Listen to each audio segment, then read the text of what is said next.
First prize will be mine.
I do for love. Courage the Cowardly Dog. What can I say about it that already hasn't been said? It's the greatest fever dream that I've seen in weeknights on Cartoon Network. It's like the show that took place inside of a well-meaning, well-mannered meth addict's head. Hopped up on Joe Rogan's favorite snack, DMT. It's hard to undersell how crazy this show was. You have episodes ranging from deranged psychotic cat Leaving so soon? to a duck that hustles people harder than any major corporation could ever dream of. This sounds like an easy score. Voila! Dr. Le Quack at your service. I go in, steal all their valuables, and they won't remember. To even a talking mobster foot. Okay, dog, it's like this. You drive us to the bank, or the fat lady gets it, see? Yeah, the fat lady gets it. Yeah, the fat lady gets it. So what allows the show to be a goddamn tasty and delicious piece of eye candy to the point where I question, are we really in a simulation? Well, gather around, children. Let me spin you a tale. The premise of the show surrounds a little pink dog taken in by an elderly couple out in the middle of literally nowhere. The dog, aptly named Courage, ironically or ironically, depending on if you don't think this would scare your urethra shut, is adopted by Hustis, the biggest dick this side of climate change drought, and Muriel, your favorite sweetheart gilf. While living out in the boondocks, Courage and the fam are met with all sorts of freaks and geeks and complete psycho and sociopathic creatures. The general genre of the show is really interesting. It has the horror element first with comedy there. Both of them sticking together, it tucks you in and kisses you goodnight with the horror aspect, making you feel like the need to sleep with the TV on, even as an adult.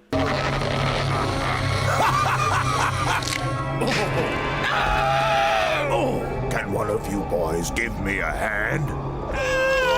And what makes me say that? I mean, the show was basically nightmare fuel. The show was the real deal in that nightmare fuel. I haven't met a soul alive that hasn't had fond memories over looking over their shoulder or changing their underwear or adult panties over the King Ramses episode because they were terrified of getting their taints cursed.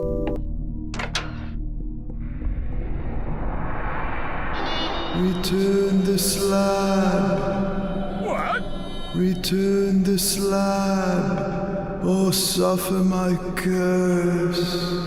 What's your offer? The Ramses curse is so memorable it hurts. Try walking by yourself at night, a fog rolls in, and you see this beautiful face. Remember that meme with the roided out guy slapping your girl's ass and then it's like, what will you do? Yeah, he can have her. He can have her mom, he can have her dad, he can have her student loans, he can have everything. I was terrified of that curse as a kid. There was always techniques in the show that they used to ratchet up the tension, then release it with a sudden tension-breaking comment or a joke. I love it so much. But we're forgetting about the characters. Let's talk about the characters. The characters are some of the most deranged freak shows this side of the deepest parts of Alabama.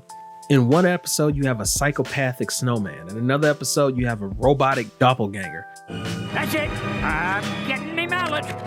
You've got a man in another episode rolling into town thinking Eustace and Muriel are related to him and he just wants to commit crime with them like a family.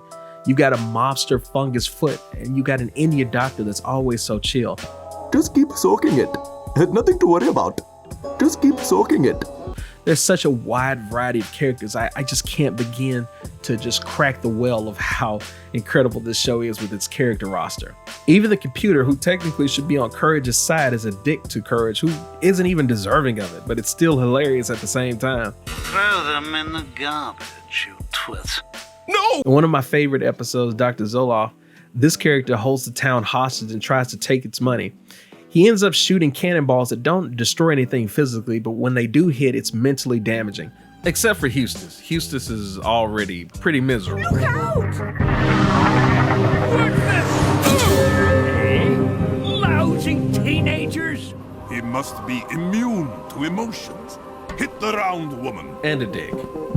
People become depressed and miserable, and the only counter to this is Muriel's happy plums. In reality, he's just a sad man who has no love in his life. And in a kid's cartoon world where normally the bad guy's just a bad guy and that's it, it's pretty refreshing to have a villain that actually has a relatable side to him.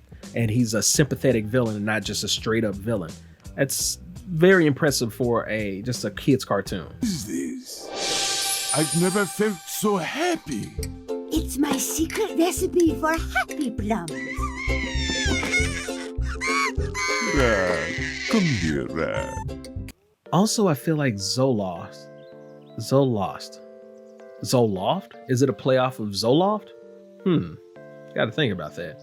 Anyways, of course, how could you guys let me forget? I'm forgetting Courage, Eustace, and Muriel.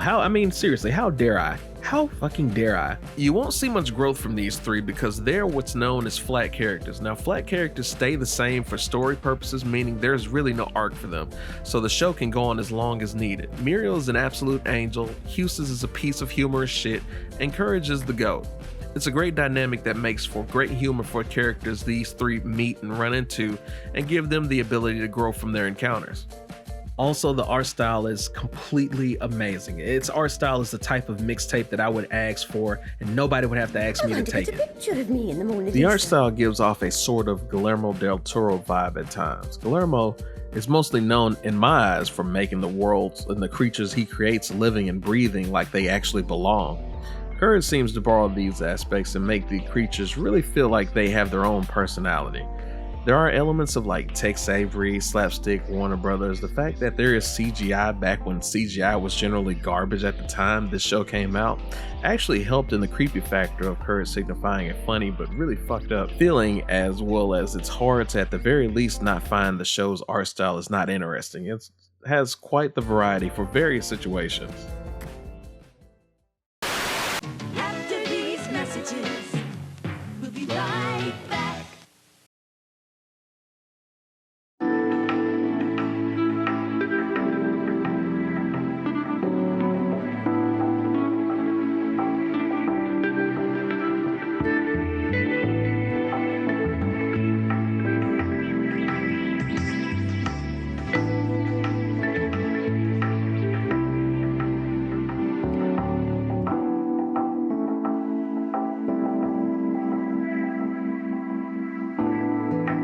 There we go. We're out here chasing money.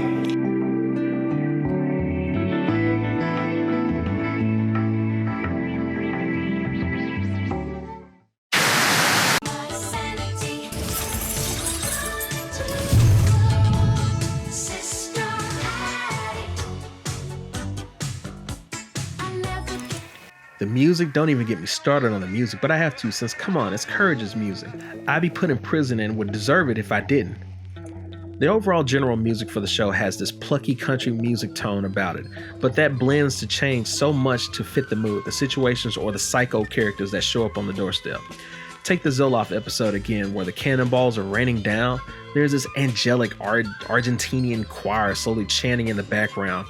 Mozart couldn't dream of making a soundtrack like this. It's completely phenomenal. Check it out.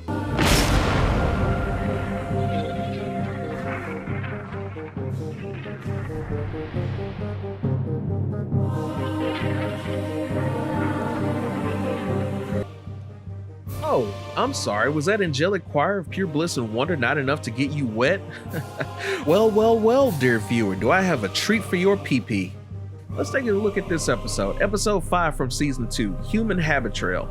Also, spoiler alert, if you have not seen this episode, go check it out if you haven't, okay? Okay, 3, 2, 1, let's jam. One of the most interesting tidbits about this is how you go from a nauseating, sphincter-tightening song like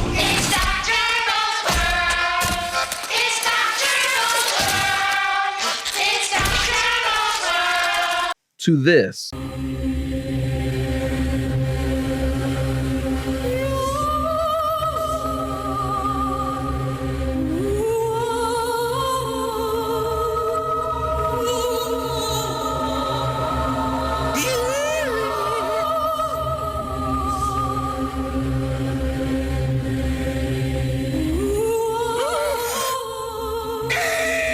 Literally, this song is amazing. My video notes for this just says beautiful when describing it.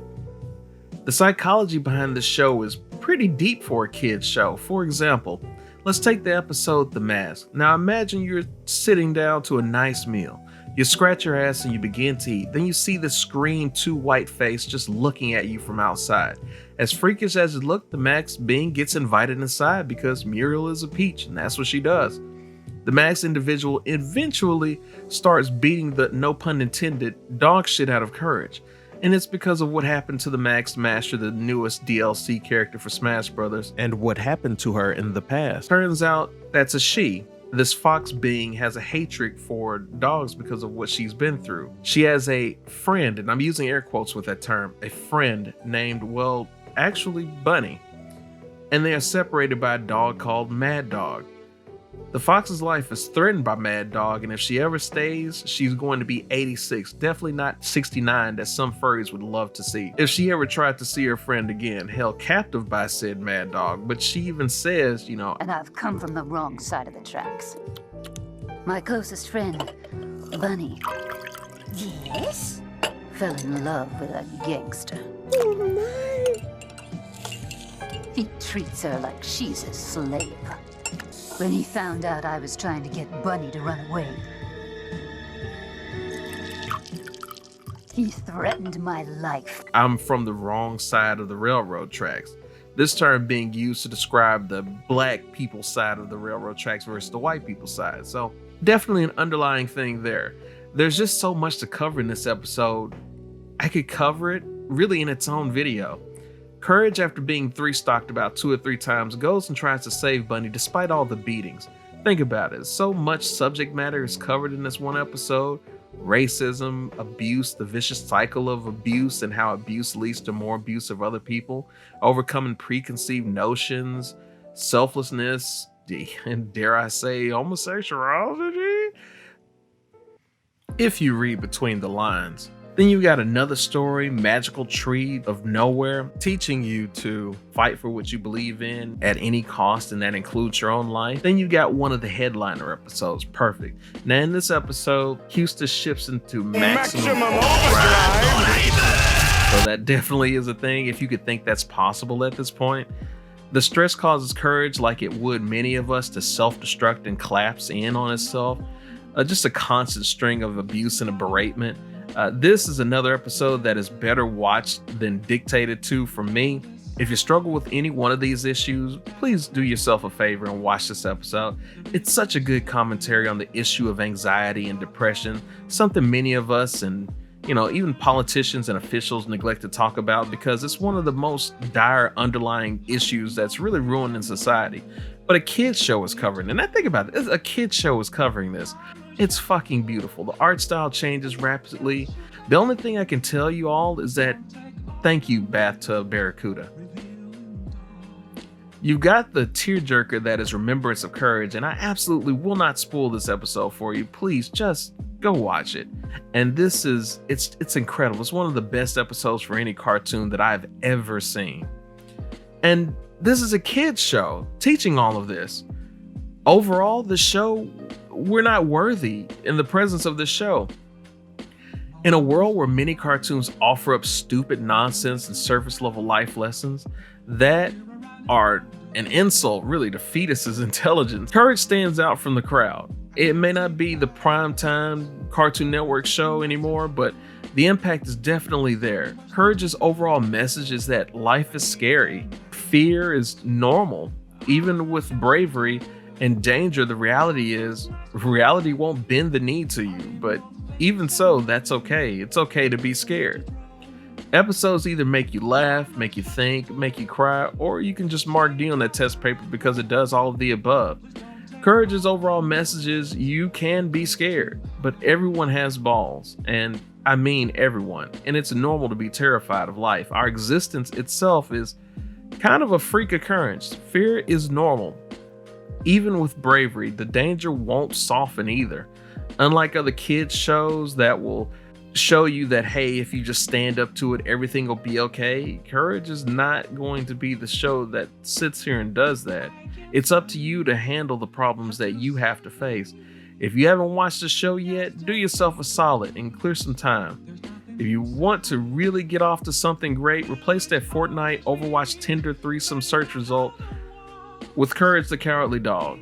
It's damn near a masterpiece, if it's not yet an actual masterpiece. Was this show as deep as I'm making it out to be? Or was it just a regular cartoon? If you want something great, check it out. And thank you. This video took me so long to make. I am so sorry about that. When I want to make something, I focus too hard on quality and too much on editing. Probably overdid it this time. You can definitely tell by the intro at the very least.